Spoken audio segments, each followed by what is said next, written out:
Hello guys, welcome to Edu Adda by Sailesh Goenka. Yes, we are going to start with the syllabus for class 12. And class 12 का syllabus में आप लोग का पहला chapter जो आता है वो चैप्टर है फंडामेंटल्स ऑफ पार्टनरशिप. आप लोग का जो सिलेबस है वो डिवाइडेड है fundamentals of partnership, that is partnership में और कंपनीज में.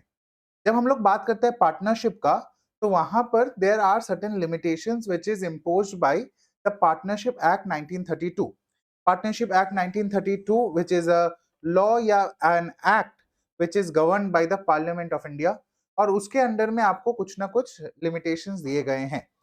और साथ ही साथ जब हम लोग कंपनी अकाउंट्स का बात करेंगे वहां हम लोग बात करेंगे बच्चा लोग किस चीज का, हम लोग बात करेंगे about the companies act 2013. Companies act 2013 के बारे में हम लोग बात करेंगे which we will start later on. ये क्लासेस अगर आप जब भी देख रहे हो it is completely a studio recorded class and it will be available for you throughout your course. All right, so on that note let's start, and all the best for your future and all the best for your classes as well. This is the first class and I hope you enjoy the classes as we proceed. ठीक है guys, तो आप लोग का प्यार और आप लोग का आशीर्वाद बनाए रखें, और अगर आप लोग को हमारा कंटेंट अच्छा लगता है तो दोस्तों से जरूर जरूर शेयर करें, अपने जूनियर्स से, अपने फ्रेंड्स से, सबके साथ जरूर शेयर करिएगा. तो ऑन दैट नोट आज का सेशन में क्या होने वाला है, आज के सेशन में बच्चा लोग हम लोग करने वाले हैं कंप्लीट रिवीजन और complete in depth analysis of the chapter which is the basic of partnership, यानी कि फंडामेंटल्स ऑफ पार्टनरशिप. इसका कॉन्सेप्चुअल क्लैरिटी करेंगे हम लोग फर्स्ट सेशन में, जहां पर आप लोग को पूरा चैप्टर का बेस, पूरा चैप्टर में क्या होने वाला नहीं होने वाला, ये पूरा मेरे नोट्स में आप लोगों को करवाने वाला हूं. Part A, accounting for partnership firms and companies. Unit 1 accounting for partnership firm है आपका पहला यूनिट, और उसके अंदर आपका चैप्टर 1 आ रहा है बेसिक्स ऑफ पार्टनरशिप. तो guys do not worry at all, आप लोग का कंप्लीट सिलेबस का कवरेज दिया जाएगा और इन डेप्थ एनालिसिस करवाया जाएगा. एंड ये पूरा का पूरा नोट्स आपके लिए बनाया गया है, और इसके अलावा अगर कुछ और जरूरी नोट्स जरूरत पड़ते हैं तो वो मैं आपको क्लास में हैंड रिटन कॉपी में करके बताऊंगा, and that will be shared with you in your folder. ठीक है, तो आ जाइए बच्चा लोग, शुरू करते हैं. तो first topic first which will cover meaning of partnership, partnership deed and partnerships capital account. ये सारी चीजें हम लोग कवर करने वाले हैं सबसे पहले. क्या आप लोग तैयार हैं इसके लिए? Yes, are you guys ready for it? Absolutely correct. तो चलिए सर शुरू करते हैं. What is the meaning of partnership? What is the meaning of partnership? Partnership का जो वर्ड का मीनिंग है वो सिंपली ये बताता है हम लोग को कि सर जब दो या दो से ज्यादा लोग एक साथ एक बिजनेस करने आ रहे हैं with the objective of earning profits. What is the maximum cap, what is the maximum limit जो लगाया गया एज पर partnership act 1932? Sir minimum 2 partner होने चाहिए एक बिजनेस में, maximum there can be 50 partners. उससे ज्यादा आप पार्टनर्स नहीं रख सकते हो. All right. So meaning of partnership. According to the Indian Partnership Act 1932, partnership is the relation between persons who have agreed to share the profits of a business carried on by all or any of them acting for all. क्या बोला जा रहा है कि या तो एक या सबको ही मिलके जितने लोग भी हैं बिजनेस में, या तो any one of them acting for all या all of them. The act also explains that persons who have entered into partnership with one another are individually called partners and collectively a firm. यहां पर हम लोग partnership firm बोलते हैं, not a company. Company के बारे में हम लोग इन फ्यूचर पढ़ेंगे, तब का तब देखा जाएगा. ठीक है, तो सबसे पहले आप लोग ने क्या जाना, व्हाट इज अ पार्टनरशिप. और पार्टनरशिप के बारे में हम लोग ने जाना कि जहां पर 2 or more people are coming together to run a business and it can be run by one acting for all या फिर all of them collectively. ठीक है, तो यहां पर हम लोग पार्टनरशिप फर्म के बारे में जानेंगे, पार्टनरशिप के बारे में जानेंगे. तो सबसे पहला चीज, what are the characteristics of partnership. Sir इतना डेप्थ में थ्योरी हम लोग के एग्जाम में पूछता है क्या? जी नहीं, आप लोग के एग्जाम में हो सकता है इतना डेप्थ में थ्योरी ना पूछे, but to write the answers in the exam you need to have the base strong. तो आप लोग को बेस को उतना स्ट्रॉन्ग करके उतना अच्छा से करके चलना होगा, तभी जाके आप लोग इसको आगे सम्स में कन्वर्ट कर पाओगे. ऑलराइट. तो characteristics of partnership. Association of two और more than two persons, two और मोर देन टू पर्सन का एक एसोसिएशन बनता है. It is essential for the partnership that there must be at least two persons who are competent. Competent मतलब there are certain limitations that have been again put कि एक minor एक partner कब कब हो सकता है, फिर एक अनसाउंड माइंड का पर्सन एक पार्टनर नहीं हो सकता, फिर कुछ एज लिमिटेशंस है क्या क्या क्या लिमिटेशंस है, ये सारी चीजें आपको उतना डिटेल में नहीं जानना है. बट यस, एक पर्सन एक कंपिटेंट होना चाहिए. He should not be an undischarged insolvent. Insolvent क्या होता है, मतलब उसको दिवालिया घोषित कर दिया गया है. ठीक है, आप लोग ने ये सब 11 में ये सब टर्म्स पढ़ रखा है कि आपका क्लास 12 में आप पढ़ने जा रहे हो. अभी ये पहला चैप्टर है आपका. For agreement because less than 2% does not establish partnership. Less than 2% होने से या तो वो अगर कंपनी है तो that will be establish as a 1% company, OPC बोलते हैं, या फिर एक सोल प्रोप्राइटर कहलाया जाता है. It is known as a sole proprietorship company. All right, very nice. Maximum number of partners कितना दिया गया है, मैंने आपको पहला स्टेटमेंट जब लाया था तभी मैंने बता दिया था कि मिनिमम टू मैक्सिमम आपका 50 है. मैक्सिमम आपका 50 दिया गया है. पार्टनरशिप में आप लोग का एक साथ मिलकर बिजनेस कर सकते हैं partners. Alright, very very good. Okay, existence of an agreement. What is the existence of an agreement? आज अगर आप कभी भी बिजनेस कर रहे हो और अलग अलग पार्टनर्स मिलकर बिजनेस कर रहे हो तो आप लोग के पार्टनरशिप के बीच में, आपके पार्टनर्स के बीच में एक अग्रीमेंट होना चाहिए. What does that agreement state? वो अग्रीमेंट आपका स्टेट करेगा कि कितना का प्रॉफिट कौन लेगा, कब कितना का लॉस हुआ तो कौन बियर करेगा, वो बिजनेस किस चीज का है, कहां पर ये बिजनेस कर रहे हैं, what is the place of business, and more other details. मतलब हम लोग सारा का सारा डिटेल्स उसमें लिखते हैं अग्रीमेंट में. आ जाइए. Partnership is the outcome of an agreement between two or more persons to carry on business. This agreement may be oral or in written. ये जो agreement है बच्चा, ये oral भी हो सकता है agreement, ये written agreement भी हो सकता है. The Partnership Act 1932 clearly states that the relation of partnership arises from contract and not from status. ठीक है, एक कॉन्ट्रैक्चुअल अग्रीमेंट होना चाहिए. सर ये कॉन्ट्रैक्चुअल अग्रीमेंट कैसा? ये ओरल भी हो सकता है बच्चा, और ये साथ ही साथ आपका रिटर्न भी हो सकता है. देयर इज नो रेस्ट्रिक्शन और any problem in that. But ये कॉन्ट्रैक्चुअल होना चाहिए, स्टेटस के हिसाब से नहीं. ठीक है, ये लोग मिलके दोस्ती की तरह बिजनेस चला रहे हैं तो ये पार्टनरशिप हो गया, नहीं, ऐसा नहीं है. आपके बीच में एक पार्टनरशिप का एक ओरल हो या रिटर्न हो एक अग्रीमेंट होना चाहिए. Is it very very clear और not? Yes, very very good. आगे बढ़ते हैं. Existence of business. हम लोग दोस्ती यारी निभाने के लिए या फिर ऐसे ही एक सोशल वर्क करने के लिए ये पार्टनरशिप नहीं फॉर्म किए हैं. We have form the partnership to run an business. ठीक है, पार्टनरशिप एक्ट 1932 का जो सेक्शन 2 सबसेक्शन 6 है, states that a business includes every trade, occupation or profession. Business of course must be lawful and its main object should be to earn profit. आपका main objective क्या होना चाहिए? That you want to earn profit, and साथ ही साथ it should be lawful in nature. Lawful मतलब sir ये legal होना चाहिए, ये business should be a legal business. बहुत बढ़िया, आगे बढ़ते हैं. Sharing of profits. Sharing of profits क्या बोल रहा है? शेयरिंग ऑफ प्रॉफिट्स बोलता है the agreement between partners must be to share profits and losses of the business.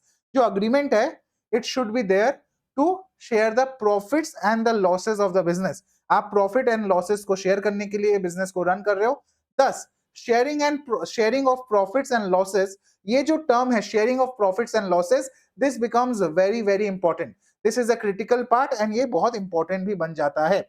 If some persons join hand for the purpose of some charitable activity. अगर कुछ charity करने के लिए आप काम कर रहे हो, आप जैसे मान लीजिए आप कोई भी टाइप का एनजीओ में पार्ट हो.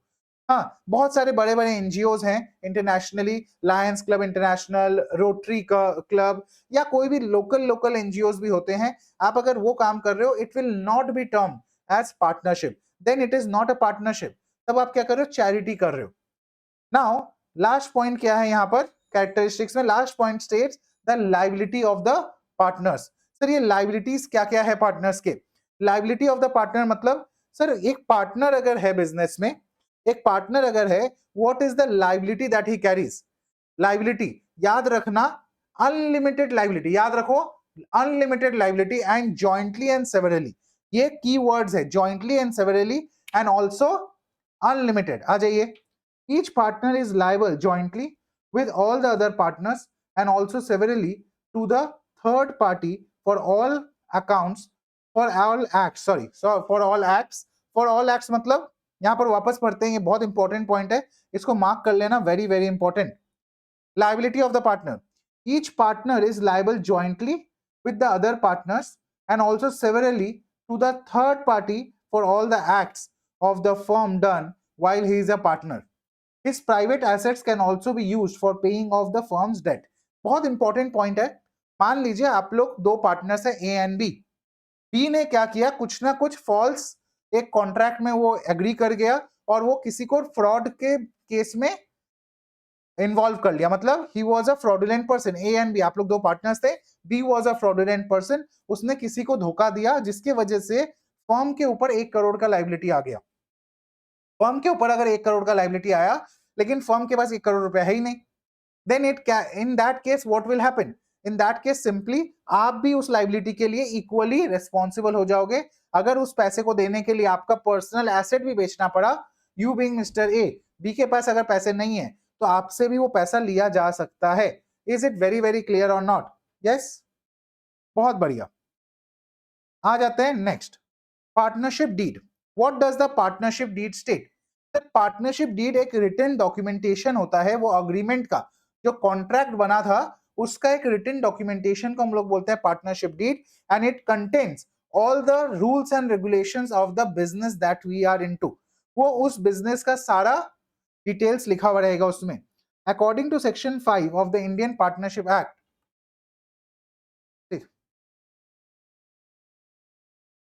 यस, अकॉर्डिंग टू सेक्शन 5, आप लोग स्क्रीन में देख सकते हैं, according to section 5 of the Indian Partnership Act 1932, the relation of partnership arises from contract and not from status. ये हम लोग ने पहले ही पढ़ लिया है कि एक कॉन्ट्रैक्चुअल अग्रीमेंट होता है, नॉट अ स्टेटस वाला agreement. And in particulars, the members of the Hindu undivided family carrying on a family business such, or a Burmese Buddhist husband and wife carrying business as such, are not partners in such business. Partnership deed is an agreement between two or more than two partners for determining their mutual contractual relationship and its limitations for better and effective operation of business. ये चीज मैं आप लोग को समझाऊंगा in depth, ये चीज को मैं अलग से आप लोग को समझा देता हूं अभी after reading out the whole thing. It contains rules and conditions for operation of business. It can be registered or unregistered. It should be comprehensive to avoid disputes later on. आज एक चीज समझिए, Hindu undivided family business HUF business एक तो India में legal business माना गया है। HUF बिजनेस, अगर आप HUF बिजनेस में हैं, मान लीजिए आपके गार्जियन है उसमें, आपके चाचा हैं, आपके पापा हैं, आपके भैया हैं, और ऐसे करके आपके फैमिली के जितने भी मेल मेंबर्स फीमेल मेंबर्स वो लोग सब उस बिजनेस में काम करते हैं और सब कुछ ना कुछ प्रॉफिट लेते हैं, तो will that business be known as partnership business? जी नहीं। पार्टनरशिप एक्ट स्पेसिफिकली बोलता है कि ऐसे बिजनेस को हम लोग पार्टनरशिप बिजनेस नहीं बोल रहे हैं। जहां पार्टनरशिप का एक एक्ट है वो फॉलो हो रहा है, एक अग्रीमेंट है, एक कॉन्ट्रैक्चुअल अग्रीमेंट है, और वहां पर लिखा गया है कि भाई सिंपली ये पार्टनरशिप डीड फॉलो किया जाएगा, पार्टनरशिप डीड के हिसाब से हम लोग काम करेंगे, तब वो पार्टनरशिप कहलाएगा। HUF बिजनेस एक अलग कैटेगरी है, उसको हम लोग पार्टनरशिप एज इट इज नहीं मान लेंगे। क्लियर है? What are the contents, what are the contents हम लोग का पार्टनरशिप डीड का? बहुत कुछ है, मैंने आप लोग को बताया पार्टनरशिप डीड में क्या क्या रहेगा। पार्टनरशिप डीड में पार्टनर्स का नाम रहेगा, एड्रेस रहेगा, साथ ही साथ बिजनेस प्लेस का नाम रहेगा, बिजनेस प्लेस का एड्रेस रहेगा, क्या चीज का बिजनेस है, उसमें किसने कितना कैपिटल इन्वेस्ट किया, रेट ऑफ इंटरेस्ट क्या होगा अगर ड्रॉइंग्स होता है, अगर कैपिटल होता है उस पर रेट ऑफ इंटरेस्ट क्या होगा, साथ ही साथ आपका इंटरेस्ट ऑन ड्रॉइंग्स है तो वो कितना होगा, ड्रॉइंग्स कितना अलाउड है, what will be your profit sharing ratio, आप लोग अगर प्रॉफिट को शेयर कर रहे हो क्या आप लोग का प्रॉफिट शेयरिंग रेशियो होगा, साथ ही साथ और भी बहुत सारा चीज, आप लोग अगर अपना गुडविल को वैल्यू करते हो कभी भी उसका मेथड क्या फॉलो करोगे, बहुत सारे मेथड्स आगे सीखेंगे हम लोग सिलेबस में है। साथ ही साथ आप लोग का और क्या जाएगा, पार्टनर को सैलरी मिलेगा तो कितना मिलेगा, कमीशन मिलेगा तो कितना मिलेगा, और सबसे इंपॉर्टेंट पार्ट कि अगर आपका बिजनेस किसी भी कारण से बंद करना पड़े, दैट इज डिसोल्यूशन, डिसोल्यूशन अगर आपका फर्म का हो रहा है, then what will be the terms of settlement. अगर मान लो जब बिजनेस बंद हो रहा है, आपको बिजनेस को बंद करना पड़ रहा है, तो आपका टर्म्स ऑफ सेटलमेंट क्या रहने वाला है, that is something which is to be written there. ठीक है, ये सारा चीज यहाँ पर बहुत सारे पॉइंट्स दिए हुए, देखो मैंने आप लोग को अप्रोक्सीमेटली 23 पॉइंट्स यहाँ पर लिख के दिया है। आप लोग कोई भी 6 to 7 पॉइंट्स भी अगर कर लेते हो, it is more than enough. ठीक है, यस बच्चा लोग, यहां तक आपको समझ में आ गया। आ जाइए यहां पर। अब अगर पार्टनरशिप डीड नहीं है बिजनेस में, पार्टनरशिप डीड है तो बहुत बढ़िया, बहुत चंगा, बहुत ही मजेदार बात हो गया। बट अगर पार्टनरशिप डीड नहीं है बच्चा लोग, if there is no partnership deed, then what will happen. Sir अगर पार्टनरशिप डीड नहीं है ना, तो अगर पार्टनर ने लोन दिया है फर्म को, अगर पार्टनर ने लोन दिया है फर्म को, यानी कि फर्म ने पार्टनर से लोन लिया है, then that case interest on loan का रेट हो जाएगा 6% पर एनम। देख लीजिए, applicable provision of the Indian partnership act 1932 in the absence of partnership deed. अगर पार्टनरशिप डीड नहीं है तो in that case what will happen, एकदम सिंपल सा बात, बहुत ही सिंपल सा बात, कि इंटरेस्ट ऑन लोन मिलेगा 6%। ये कौन सा लोन है सर, जो लोन फर्म ने लिया है, फर्म ने लिया है किससे, किससे लिया, जल्दी से बता दो सर, फर्म ने लिया है फ्रॉम द पार्टनर, पार्टनर से फर्म ने लिया है, ऑपोजिट नहीं चलेगा। पार्टनर ने अगर लोन लिया था फर्म से, वो नहीं, सिर्फ और सिर्फ फर्म ने लोन लिया है पार्टनर से, उस पर 6% पर एनम। अगर पार्टनरशिप डीड नहीं है तो interest on capital not allowed, interest on drawings not allowed, salary and commission not allowed, and only profit will be distributed equally among the partners. The profit will be distributed equally among the partners. Is it very clear or not, guys? Yes. So let's move on to the first example that we are going to do. Example number 1. Ram and Shyam are partners in a partnership firm. Partnership deed is not present. Partnership deed नहीं है, ठीक है। अगर partnership deed नहीं है, some issues arrived in their firm due to the absence of partnership deed. Help them to resolve the following issues giving proper judgment. क्या क्या उनके बीच में एक डिस्प्यूट आ गया है, अब वो डिस्प्यूट को आपको सॉल्व करना है, आपका ड्यूटी है, आप उनके अकाउंटेंट हो, ठीक है। In that case what will the judgement be. आ जाइए देख लेते हैं। सबसे पहला इशू क्या आया, Shyam has advanced a loan of ₹1 lakh to the firm and demanding interest at the rate 12% per annum on loan, but Ram is ready to charge interest at the rate 6% per annum. कौन सही है, श्याम की राम? जय श्री राम। तो राम ने सही बात कहा कि भाई 6% इंटरेस्ट तो आपको मिलेगा, 12% नहीं मिलेगा, ठीक है। श्याम ने बोला कि 12% चाहिए, राम ने बोला 6% नियम होता उतना देंगे, तो वो एकदम सही बात बोला है। तो देखो, Ram is correct in the first issue. In the absence of partnership deed, interest on partner's loan is allowed at the rate 6% per annum. ठीक है, जो इंटरेस्ट है आपका 6% पर एनम का हो जाएगा। Okay, Ram is an active partner and manages almost every managing activity. Ram एक एक्टिव पार्टनर है और पार्टनरशिप डीड नहीं है, तो he is demanding remuneration for his work, but Shyam is refusing. अब देखो यहाँ क्या हुआ, अब यहाँ पर हुआ, ये पार्टनरशिप डीड तो है नहीं, डीड है नहीं, और राम बोल रहा है सैलरी चाहिए, श्याम बोल रहा है नहीं मिलेगा, तो कौन सही, राम की श्याम? अब श्याम जी सही हैं। अब आपका श्याम जो है वो सही है, क्यों? क्योंकि हम लोग ने अभी अभी रूल पढ़ा, when there is no partnership deed there is no question of salary या रेम्यूनरेशन, कुछ नहीं मिलेगा आपको। तो in this issue Ram will not be paid any remuneration as in the absence of partnership deed, no salary is to be paid to the partner. बहुत बढ़िया, बहुत ही एकदम जबरदस्त हो गया है ये आपका पहला part. Third, Shyam wants to charge interest on capital at the rate 10% per annum, but Ram is refusing for it. Again same चीज हो गया कि श्याम बोल रहे 10% का इंटरेस्ट मिलना चाहिए पार्टनर्स कैपिटल पे, बट राम बोल रहे नहीं बाबा नहीं, ऐसा नक्को, ऐसा नहीं होगा। तो कौन सही है यहाँ पर, कौन सही कौन गलत? यहां पर राम सही श्याम गलत। देखो, interest on capital will not be charge in the absence of partnership deed, so Ram is correct. And आखिर में क्या बोला गया, Ram wants to charge interest on drawings at the rate 12% per annum. Ram क्या चाहते हैं, राम चाहते हैं कि इंटरेस्ट ऑन ड्रॉइंग 12% हो, श्याम इज डिसएग्रीइंग या रिफ्यूजिंग। तो यहां पर कौन सही, श्याम सही राम गलत, श्याम सही राम गलत। ठीक है, आ जाते हैं आगे। नेक्स्ट टॉपिक, सर कितना टाइप का कैपिटल अकाउंट होता है, what are the different types of capital account. तो बच्चा कैपिटल अकाउंट जो होता है ना, it is of two types, capital account is of two types. What are the different types, sir एक होता है फ्लक्चुएटिंग कैपिटल, एक होता है फिक्स्ड कैपिटल। एक होता है फ्लक्चुएटिंग कैपिटल और दूसरा होता है fixed capital. There are two methods by which the capital accounts of partners can be maintained. These are fluctuating capital, fixed capital.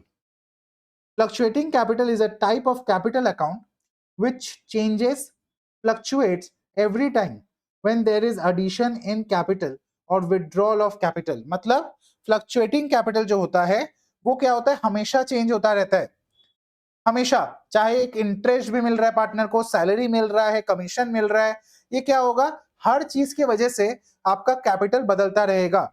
Interest on capital की वजह से profit, salary, commission all appear on the credit side of the credit side, and interest on drawings appear on the debit side. मतलब ये बार बार बदलता रहता है, round the year इसका value change होता रहता है, राउंड द ईयर इसका वैल्यू आपका बदलता रहेगा।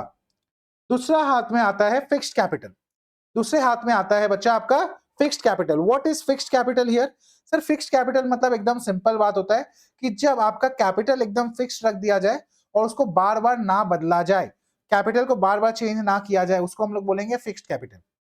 Fixed capital account will always show a credit balance, the original capital invested bye the partners remain constant unless additional capital is introduced or withdrawal by an agreement. All right, all entries relating to drawings, interest on capital, interest on drawings, salary to partners, share of profits losses are made in separate account which is called as current account. The current account may show a debit or credit balance.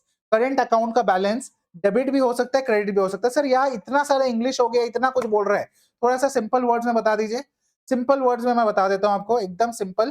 Sir fluctuating capital में एक capital account बनाएंगे और सारा transaction वहीं पे put कर देंगे।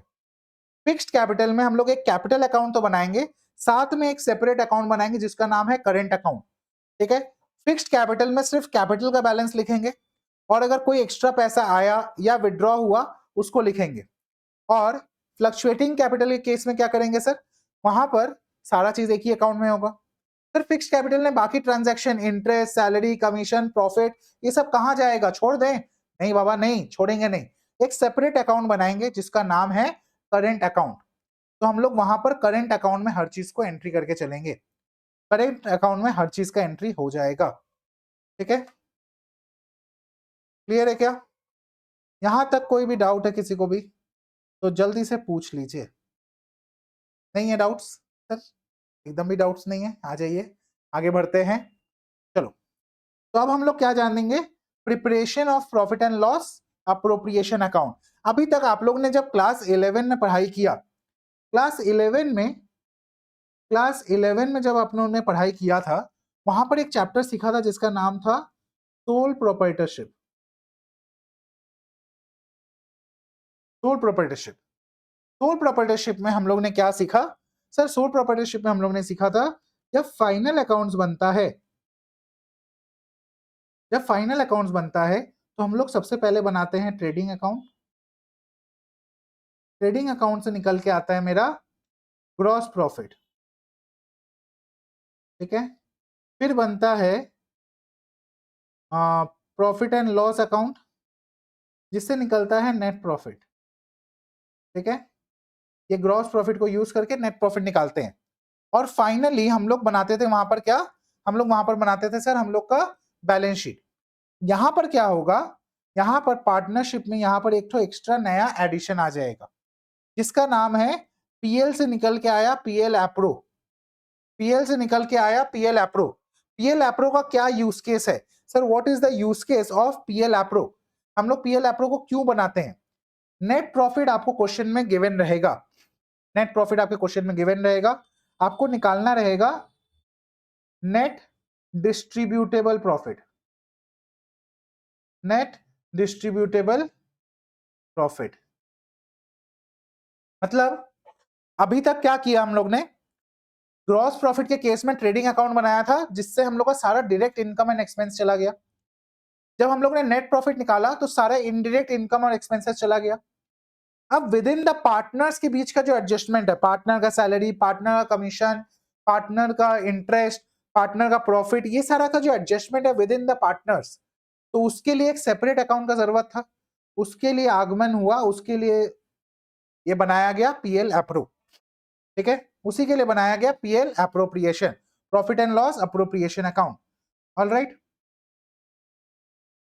तो चलिए इसका रिवीजन एक बार कर लिया जाए। Division of profit among partners, हम लोग पार्टनर्स के बीच में प्रॉफिट कैसे डिवाइड करते हैं?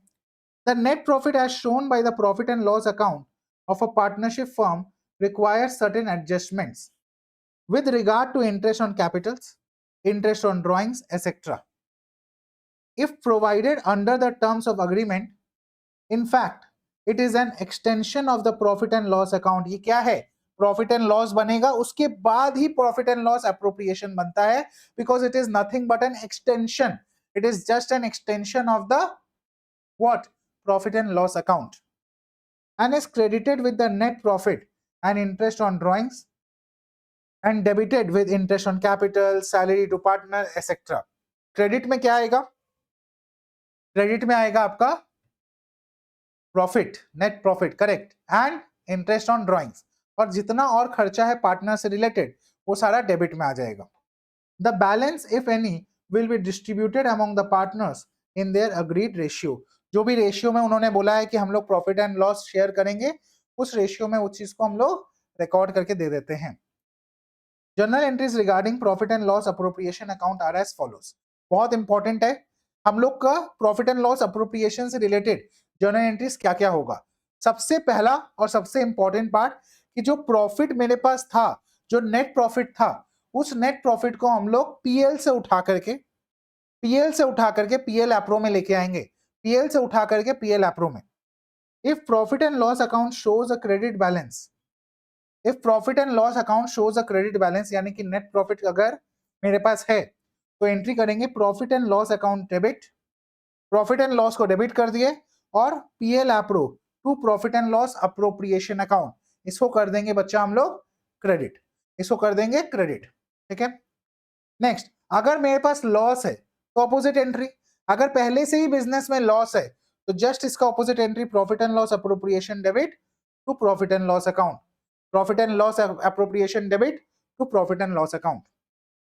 अब जब भी एक पार्टनर को उसको इंटरेस्ट ऑन कैपिटल अगर मिलता है बच्चा, अगर एक पार्टनर को इंटरेस्ट ऑन कैपिटल मिलेगा, then what we will do, अगर इंटरेस्ट ऑन कैपिटल मिल रहा है एक पार्टनर को, तो सबसे पहले हम लोग तो ये जान ले कि हर चीज में हम लोग दो दो एंट्री पास करेंगे। ठीक है, अगर इंटरेस्ट मिल रहा है तो सबसे पहले पार्टनर को इंटरेस्ट दे दो, और फिर वो इंटरेस्ट बिजनेस के लिए एक एक्सपेंस है, वो इंटरेस्ट बिजनेस के लिए एक एक्सपेंस है, तो आप एक्सपेंस का ट्रांजैक्शन एंट्री पास कर दो। आ जाइए, इसका एंट्री कैसे होगा वो देख लें। For crediting interest on capital to partners capital account या फिर करेंट अकाउंट जैसे भी बोला जाएगा, सबसे पहले हम लोग पार्टनर को अगर इंटरेस्ट का पैसा देंगे तो कैसा एंट्री पास करेंगे? Interest on capital account debit. Yes, आपसे ही बात कर रहे हैं गाइस, सोना नहीं है, जागते रहो और चीजों को समझो। यहाँ क्या हो रहा है जल्दी से बताओ। यहाँ पर पार्टनर को मिल रहा है बच्चा इंटरेस्ट, इंटरेस्ट का पैसा दे रहे हैं बाबा, इंटरेस्ट दे रहे हैं, तो कैसे देंगे? Interest on capital account debit to partners capital account बोलेगा तो कैपिटल, फिक्स्ड कैपिटल बोलेगा तो करेंट अकाउंट मांगने का और करेंट अकाउंट में देने का। ये हो गया क्या? ये हो गया हम लोग ने पार्टनर को दे दिया इंटरेस्ट। अब ये इंटरेस्ट देने से काम बनता है क्या? खाली इंटरेस्ट देने से काम नहीं बनेगा रे बाबा। क्या करेंगे? प्रॉफिट से खर्चा को माइनस करना होगा ना, ये बिजनेस के लिए खर्चा है, इस खर्चा को प्रॉफिट से माइनस करना होगा कि नहीं करना होगा? हाँ सर बिल्कुल करेंगे ना। तो एंट्री क्या हो जाएगा? Profit and loss appropriation account debit, profit and loss appropriation account debit to interest on capital, profit and loss appropriation account debit to interest on capital. क्या समझ में आया भाई? अरे बोलो ना, समझ में आ गया ना? बहुत बढ़िया, बहुत ही शानदार, जबरदस्त, लाजवाब।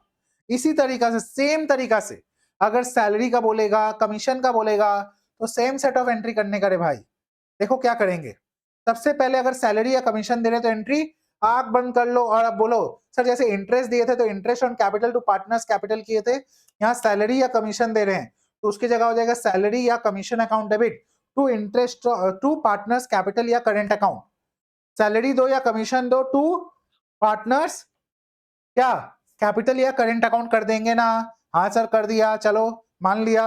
और फिर ये प्रॉफिट या लॉस है सर, ये एक्सपेंस है, ये एक्सपेंस को आपको पीएल एप्रो में क्लोज करना पड़ेगा ना, इसको क्लोज करना पड़ेगा तो एंट्री कर देंगे profit and loss appropriation debit to salary या कमीशन अकाउंट, सैलरी या कमीशन। ठीक है, नेक्स्ट एंट्री आ जाता है बच्चा लोग, क्या नेक्स्ट एंट्री आ जाता है सर सिमिलरली, अभी तक तो बिजनेस के लिए एक्सपेंस था, अभी तक बिजनेस के लिए एक्सपेंस था क्या, interest on capital, commission, salary, ये सारे एक्सपेंसेस थे। अब हम लोग बात करेंगे किस बात का, अब हम लोग बात करेंगे अगर फर्म के तरफ इनकम है और पार्टनर यानी कि हम लोग के लिए एक्सपेंस है तो क्या करेंगे। जैसे example sir interest on drawings, तो जस्ट उल्टा एंट्री करो ना भाई, अब तो सब सीख गए हो। हाँ तुमको ही बता रहे हैं, अब तो सब सीख गए, तो अब जस्ट उल्टा एंट्री कर दो। क्या उल्टा एंट्री करेंगे सर, जल्दी से बता दो आप। सर बता देते हैं, सबसे पहले जब हम लोग इंटरेस्ट ऑन ड्राइंग्स चार्ज करेंगे तो पार्टनर के पैसा कटेगा, तो पार्टनर से जब पैसा कटेगा तो पार्टनर का कैपिटल हो जाएगा डेबिट और इंटरेस्ट ऑन ड्राइंग्स हो जाएगा क्रेडिट, और फिर ये पीएल एप्रो में उसका इनकम बढ़ाएगा यानी कि प्रॉफिट बढ़ेगा इससे, तो आ जाएगा interest on drawings debit to PL appro, to PL appro. ठीक है, अगर आपको बोल दिया गया है कि थोड़ा बहुत रुपया आप क्या करोगे, ट्रांसफर कर दोगे रिजर्व में, तो transfer of profit to reserve क्या करेंगे, profit and loss appropriation account debit to reserve account, profit and loss appropriation debit to reserve account.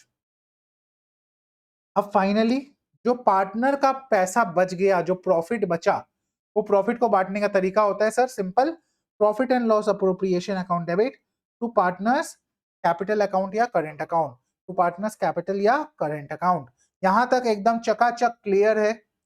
देखो कितना फास्ट फास्ट आप लोग का पूरा बेस एकदम क्लियर हो जा रहा है, पूरा इन डेप्थ हम लोग इसको जान रहे हैं, पूरा प्रोफोर्मा वगैरह सब कुछ करेंगे और फिर हम लोग आगे जाके इसका सम्स वगैरह सारा चीज को भी प्रैक्टिस कर पाएंगे। उसके वजह से मैं आप लोग को ये पूरा डिटेल में पढ़ा रहा हूँ। आप लोगों को क्या क्या नोट्स मिलने वाला है क्लास के साथ साथ वो मैं क्लियरली बता देता हूँ। ये आप लोग का है समरी नोट्स, हर चैप्टर का ऐसा मिलेगा आपको।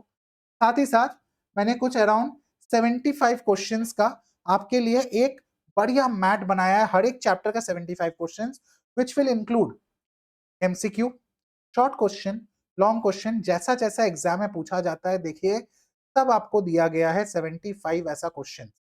ठीक है, 75 ऐसा क्वेश्चन आपको मिलेगा, देख लीजिए पूरा का पूरा 75 है ना। हाँ सर पूरा का पूरा 75 क्वेश्चन बनता है, जिसमें केस स्टडी बेस्ड क्वेश्चन सारा चीज रहेगा।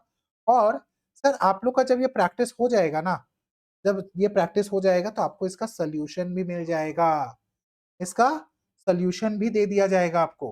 ठीक है, तो ये है पूरा मेहनत जो आपको लिए किया जा रहा है। आपको क्या करना है, बैठ के मस्त पढ़ाई करने का है भाई, और कोई चीज में दिमाग लगाने का जरूरत नहीं है। शैलेश सर आपके साथ हैं। Proforma of profit and loss appropriation account for the year ending. ठीक है, हम लोग ने क्या किया, फॉर द ईयर एंडिंग जो भी वैल्यू है उसको लिखना है।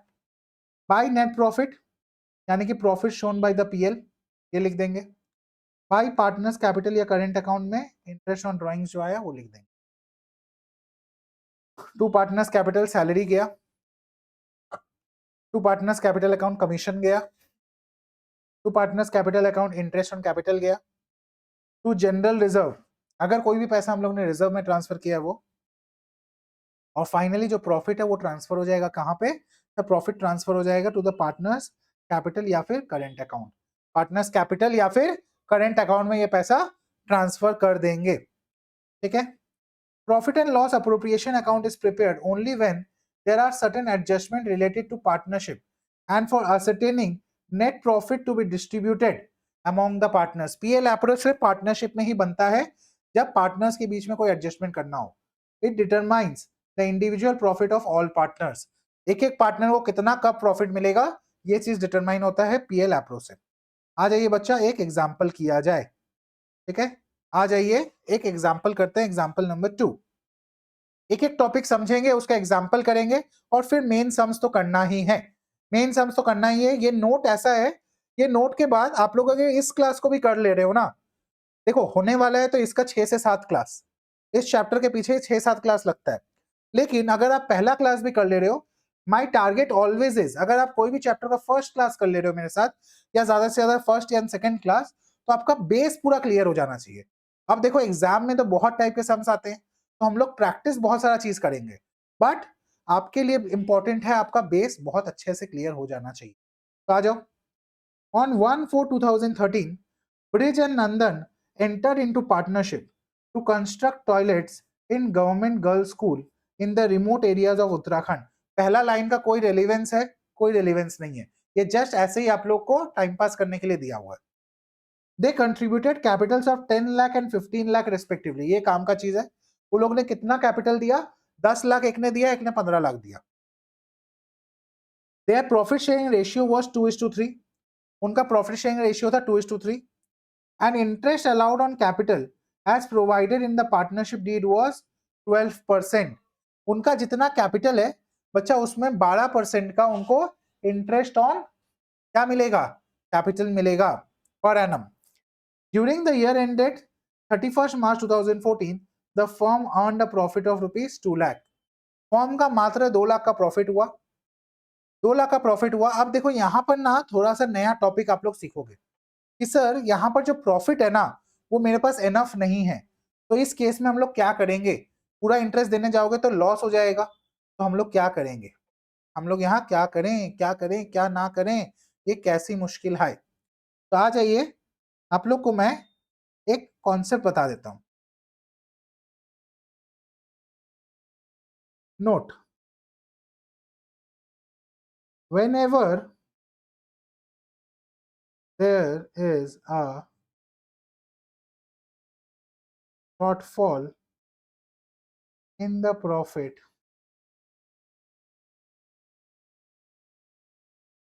due to payment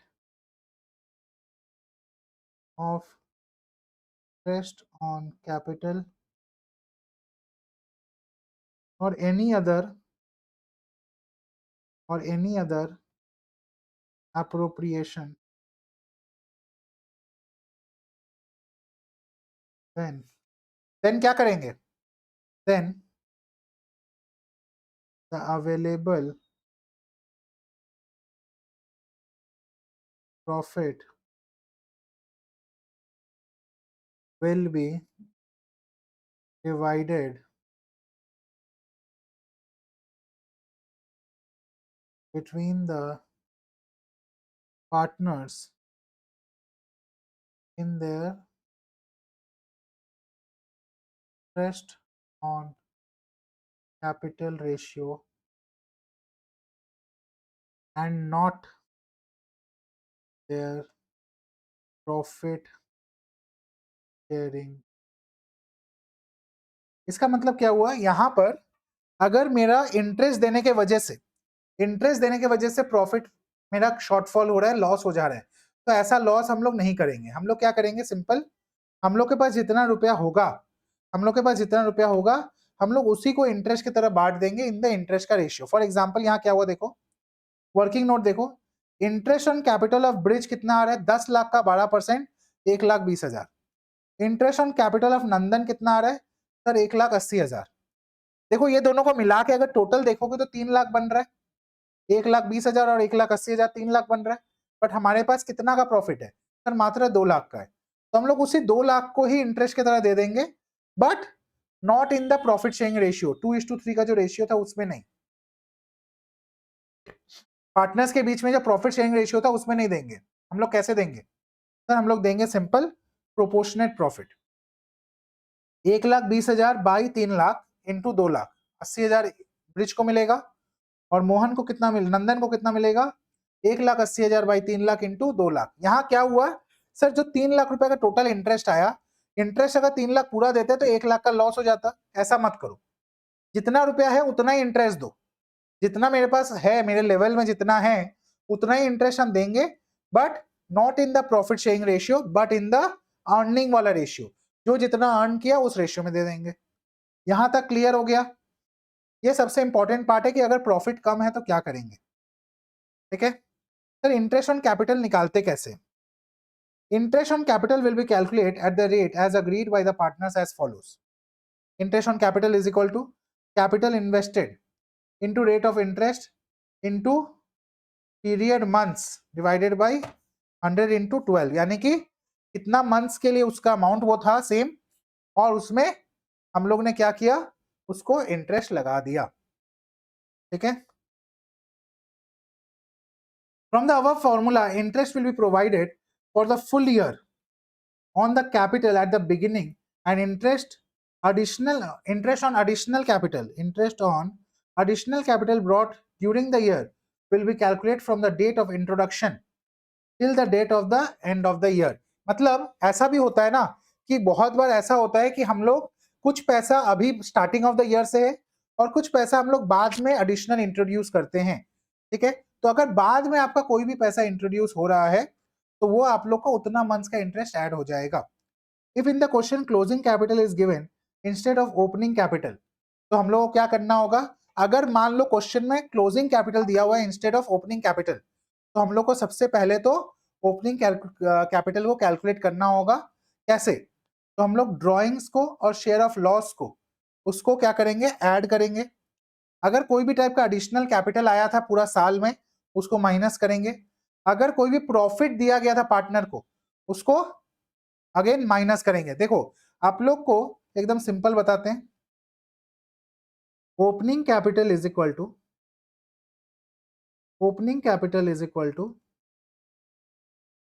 closing capital दिया हुआ है आपको। क्लोजिंग कैपिटल अगर दिया हुआ, आपको ओपनिंग चाहिए, तो उसमें से आप क्या करो? ऐड कर दो जो ड्रॉइंग्स आपने माइनस किया था। आप ड्रॉइंग्स को माइनस किए थे, अब ऐड कर दो, और माइनस कर दो नेट प्रॉफिट अगर कुछ भी अगर पार्टनर को मिला है। ठीक है, नेट शेयर ऑफ प्रॉफिट, और माइनस कर दो एडिशनल अगर कोई भी कैपिटल आया है। एडिशनल अगर कोई भी कैपिटल आया है उसको भी माइनस कर। क्या ये क्लियर है एकदम? Is it very very clear? Yes guys,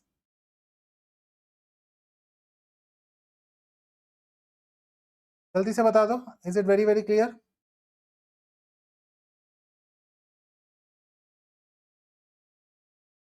चलो आ जाते हैं आगे, आगे बढ़ते हैं बच्चा लोग।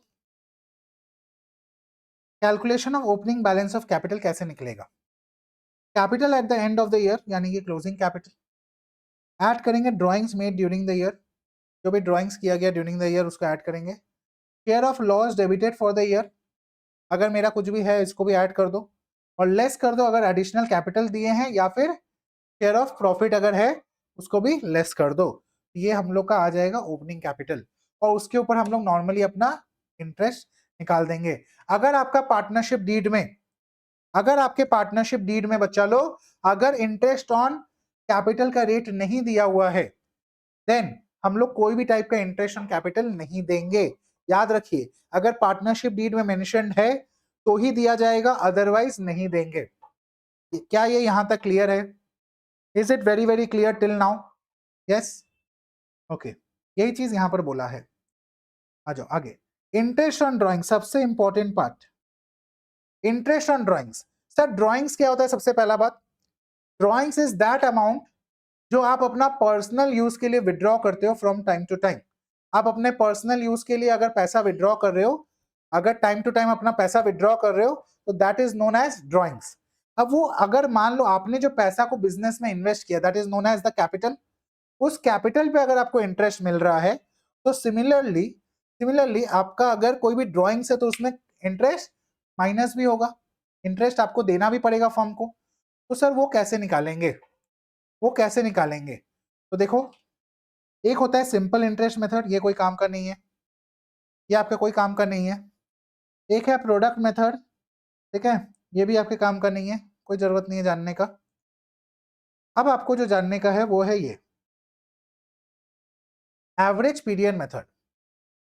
This method is used when the partner withdraws uniform amount at uniform time intervals. मतलब सर अगर हम लोग यूनिफॉर्म पीरियड में, मतलब मान लो 12 महीना तक हर महीना 5,000 रुपया करके विड्रॉ किए और एवरी मंथ के फर्स्ट डे को या फिर एवरी मंथ के लास्ट डे को या फिर एवरी मंथ के मिडिल में, तो इस तरीका से अगर हम लोग रेगुलर इंटरवल में, अगर रेगुलर इंटरवल में हम लोग का ड्राइंग्स किया गया है, देन उसका इंटरेस्ट कैसे निकलेगा? Total drawings into rate of interest by 100 into average period by 12 into average period by 12। Sir ये एवरेज पीरियड कैसे निकलेगा? सबसे इंपॉर्टेंट पार्ट तो यही है, एवरेज पीरियड कैसे निकलेगा? ये निकलेगा number of months left after the first drawings. First drawings जब किया पार्टनर ने, उसके बाद कितना महीना बचा है साल खत्म होने में या फिर आपका अकाउंटिंग पीरियड खत्म होने में। आप जब भी अकाउंट्स बना रहे हो तब में 6 महीना हो सकता है, 12 महीना हो सकता है, मतलब फर्स्ट टाइम जब ड्राइंग्स किया उसके बाद लास्ट ड्राइंग्स तक कितना टाइम बचा है, और लास्ट ड्राइंग जब किया तब से एंड ऑफ द टर्म तक कितना टाइम बचा है। वापस रिपीट, मान लो एक पर्सन है मिस्टर ए, वो एवरी मंथ के फर्स्ट डे को 5,000 रुपया करके विड्रॉ किया, तो अगर वो फर्स्ट डे को किया था 12 महीना के लिए, तो फर्स्ट डे यानी कि फर्स्ट अप्रैल से पूरा साल में बचा पूरा 12 महीना, 12 मंथ्स इज लेफ्ट, तो यहां आ जाएगा 12 प्लस लास्ट टाइम वो कब किया होगा, लास्ट मंथ के फर्स्ट डे को, यानी कि 1 मार्च को, तो 1 मार्च से 31 मार्च इज अगेन 1 मंथ, तो 12 प्लस 1 13/2 6.5 मंथ्स। तो अगर कोई भी पर्सन एवरी मंथ के फर्स्ट डे को विड्रॉ करता है फॉर द होल ईयर, तो उसका 6.5 महीना का इंटरेस्ट लगेगा, उसको 6.5 महीना का इंटरेस्ट देना रहेगा। इसका हम लोग ढेर सारा सम्स करेंगे तो और क्लियर होता जाएगा, ठीक है। देखो यहाँ पर केस स्टडी दिया हुआ है, when drawings are made in the beginning of every month, तो आ जाएगा 6.5 मंथ्स, ठीक है। When drawings are made in the middle of every month, तो आ जाएगा 6 months. When drawings are made at the end of every month, तो आ जाएगा 5.5 मंथ्स, ठीक है, ओके। अब अगर ये तो मंथली का बात हो गया, अगर क्वार्टरली का बात करेंगे, तो अगर बिगिनिंग ऑफ ईच क्वार्टर में कर रहे हैं, बिगिनिंग ऑफ ईच क्वार्टर में अगर कर रहे हैं, तो 12 plus 3/2 that is 7.5 months, okay. फिर सर अगर हम लोग का एंड ऑफ ईच क्वार्टर है, end of each quarter, then क्या हो जाएगा? Sir end of each quarter है तो 9 प्लस 0/2 दैट इज 4.5। सर अगर मिडिल ऑफ ईच क्वार्टर है, मिडिल ऑफ ईच क्वार्टर, तो 10.5 प्लस 1.5/2 दैट इज 6। याद रखो जब भी मिडिल वर्ड बोल देगा तो हम लोग हमेशा 6 मंथ्स लगाएंगे, और अगर कोई डेट नहीं दिया हुआ है, अगर बोल दिए पूरा साल में इतना विड्रॉ किया है टोटल में, कोई डेट मेंशन नहीं है, तो भी 6 मंथ्स लगाएंगे। देखो note, if the date of withdrawal is not given, interest on total drawings for the year is calculated for 6 months average basis. If the percentage of interest on drawings is not mentioned, तो हम लोग कोई भी type का interest charge नहीं कर सकते हैं। अगर परसेंटेज नहीं बोला है तो कोई भी टाइप का इंटरेस्ट का बात ही नहीं उठता है, ओके।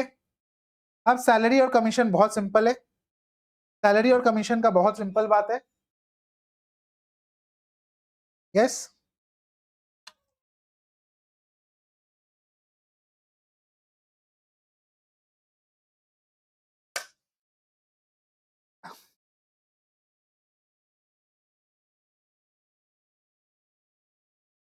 सैलरी और कमीशन में अगर आपका पार्टनरशिप डीड में सैलरी का अमाउंट मेंशन्ड है तो सैलरी देंगे, अगर नहीं मेंशन्ड है तो सैलरी नहीं दे सकते। सेम कमीशन में भी अगर मेंशन्ड है तो देंगे, अदरवाइज नहीं देंगे। अब कमीशन कैलकुलेट करने का दो तरीका होता है, एक होता है बिफोर चार्जिंग सच कमीशन, एक होता है आफ्टर चार्जिंग सच कमीशन, ठीक है। अगर बिफोर चार्जिंग बोलेगा तो नॉर्मल आप लोग जो बचपन से परसेंटेज कैलकुलेट करना जानते हो वैसे ही कि net profit before commission into rate of commission by 100, ये हो जाएगा। अगर अगर इन द ऑपोजिट केस बोल देता है कि आफ्टर चार्जिंग करना है, तो हो जाएगा net profit before commission into rate of commission divided by 100 plus rate of commission. जैसे फॉर एग्जाम्पल मेरा प्रॉफिट था 1,10,000 का और रेट ऑफ इंटरेस्ट बोला है 10% आफ्टर चार्जिंग, तो हो जाएगा into 10/110, that will come to 10,000। और यहां पर क्या हो जाएगा बिफोर कमीशन में, अगर सेम केस है 1,10,000 है बिफोर चार्जिंग, तो 10/100 तो हो जाएगा 11,000। यह है डिफरेंस, ठीक है, बिफोर चार्जिंग और आफ्टर चार्जिंग में। क्लियर है? याद रखना rent paid to a partner जो होता है, rent paid to a partner, it is a charge against the profit, charge and not an appropriation out of profit. तो आपको कंपल्सरीली चाहे प्रॉफिट है या लॉस है, आपको रेंट और इंटरेस्ट ऑन लोन, आपको ये दो चीज पे करना ही है। सर अभी अभी आपने एक नया टर्म यूज किया, charge and appropriation, charge and appropriation. Sir charges क्या होते हैं? Charges are compulsory expenses which has to be paid without failure, even if it results in a loss. Example, interest on loan, rent to a partner. और appropriation क्या होता है? Appropriation होता है बच्चा वो सारे एडजस्टमेंट्स जो विद इन द पार्टनर्स किया जाता है, विद इन द पार्टनर्स जो एडजस्टमेंट किया जाता है उसको बोलते हैं अप्रोप्रिएशंस।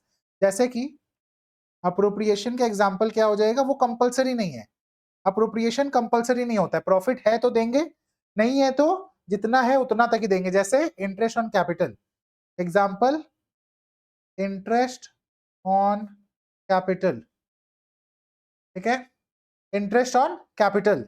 उसके अलावा क्या हो जाएगा सर, इंटरेस्ट ऑन कैपिटल के अलावा सैलरी, कमीशन, ये सारा क्या है सर, अप्रोप्रिएशन है।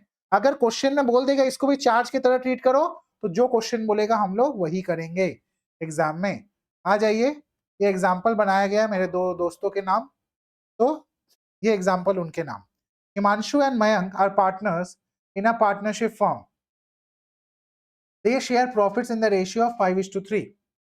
Himanshu withdrew the following amounts during the year to pay his personal expenses. 1 May 2018 को उसने किया 20,000 विड्रॉ, 1 जून 2018 को उसने किया 10,000 विड्रॉ, 1 नवंबर को किया उसने 5,000 विड्रॉ, 1 दिसंबर को किया 5,000। देखो इसमें ना तो उसने कोई पर्टिकुलर टाइम पीरियड के हिसाब से किया है और ना सेम अमाउंट हर बार किया है, तो हमारा जो फॉर्मूला था वो तो लगेगा नहीं, यहाँ लगेगा आपका प्रोडक्ट मेथड। कैसे निकालेंगे सर प्रोडक्ट मेथड से? 1 मई को जब किया 20,000, तो एंड ऑफ द पीरियड तक कितना महीना बचा था? 1 मई से 31 मार्च सर 11 महीना बचा था। 10,000 1 जून को लिया, तब से लेके एंड तक बचा था 10 महीना। 5,000 1 नवंबर को लिया, तब तक 5 महीना बचा था, और फिर 5 महीना 1 दिसंबर को लिया, 4 महीना बचा था। इसको मल्टीप्लाई कर दो, मतलब अमाउंट इनटू पीरियड लेफ्ट, तो इसको मल्टीप्लाई करके ये अमाउंट आया 365। अब क्या करेंगे, सिंपल, आप एक महीना टाइम पीरियड मान लो, आपका मान लो टाइम पीरियड सिर्फ 1 मंथ है, और उस हिसाब से इंटरेस्ट निकाल दो। 3,65,000 इंटू 6% इंटू 1/12। आप मान लो कि आपका ड्रॉइंग्स जो है सिर्फ एक महीना का है, ठीक है। Interest on partners loan to the firm, अगर पार्टनरशिप डीड नहीं है तो 6% पर एनम का इंटरेस्ट मिलेगा। अगर पार्टनरशिप डीड है तो जो पार्टनरशिप डीड बोलेगा हम लोग उतना ही इंटरेस्ट पे कर देंगे। क्या यहाँ तक कोई भी टाइप का डाउट है आप लोग को, तो जरूर जरूर आप लोग मेरे को मैसेज कर सकते हैं, कमेंट कर सकते हैं, और आप लोग बता सकते हैं, ठीक है। आ जाओ, sharing of profit and loss. Sharing of profit and loss, अगर मेरे को बोल दिया जाएगा क्या क्या टाइप से दे सकता है, क्वेश्चन में आपको एक पर्टिकुलर रेशियो बोल सकता है, उस रेशियो में दे दो। आपको बोल सकता है कि कैपिटल रेशियो में दे दो, तो कैपिटल रेशियो निकाल लेंगे कि मान लो 5 लाख और 4 लाख था कैपिटल, तो ratio will come to 5:4। Equal ratio बोलेगा तो सब में इक्वली बांट देंगे, और बोलेगा अगर प्रॉफिट है तो अलग रेशियो, अगर लॉस आया तो अलग रेशियो, तो जैसा क्वेश्चन बोलेगा हम लोग वैसे का वैसा कर देंगे, ठीक है। तो ये था आप लोग का basics of the partnership fundamentals. इसके अलावा 2 टॉपिक और बचते हैं आपके समझाने को, वो है पास्ट एडजस्टमेंट्स और साथ ही साथ बचता है आपका गारंटी ऑफ प्रॉफिट। ठीक है, गारंटी ऑफ प्रॉफिट, ये 2 टॉपिक बचता है आपका। इसके अलावा सारा टाइप का टॉपिक हम लोग ने कवर कर लिया है। ये एक सेपरेट चैप्टर है, यहाँ से गुडविल, यहाँ से एक अलग चैप्टर स्टार्ट हो जाता है। ठीक है, that is a separate chapter. Okay, note साथ में दिए हुए हैं इसीलिए यहाँ पर है, अदरवाइज वो अलग चैप्टर है आपका गुडविल का। तो बेसिकली गाइस 2 टॉपिक छोड़ के हम लोग ने सारा का सारा टॉपिक अभी किया। ये 2 टॉपिक आपका अलग से समझना होता है, या हम लोग बोल सकते हैं कि इसको एक सेपरेट वीडियो बना के मैं आपको दे दूंगा, जहां पर आपको पास्ट एडजस्टमेंट और गारंटी ऑफ प्रॉफिट्स पूरा समझाया जाएगा। ठीक है, तो I hope you guys enjoyed the session and आगे का क्लासेस देखते रहिए। ढेर सारे सम्स हम लोग, सम्स, एमसीक्यू, ये सारी चीजें हम लोग अगले अगले सेशंस में करके चलेंगे। तो डू नॉट वरी, आपका पूरा का पूरा सिलेबस करवाने का जिम्मेदारी मेरा है और बहुत ही मजे से, बहुत ही अच्छे से 100 ऑन 100 का टारगेट लेके हम लोग पढ़ाई कर रहे हैं। तो do not waste your time, classes करते रहिए और एंजॉय करते रहिए। See you in the next class guys, signing off, Shailesh Goenka from Edu Adda. ठीक है, बाय बाय।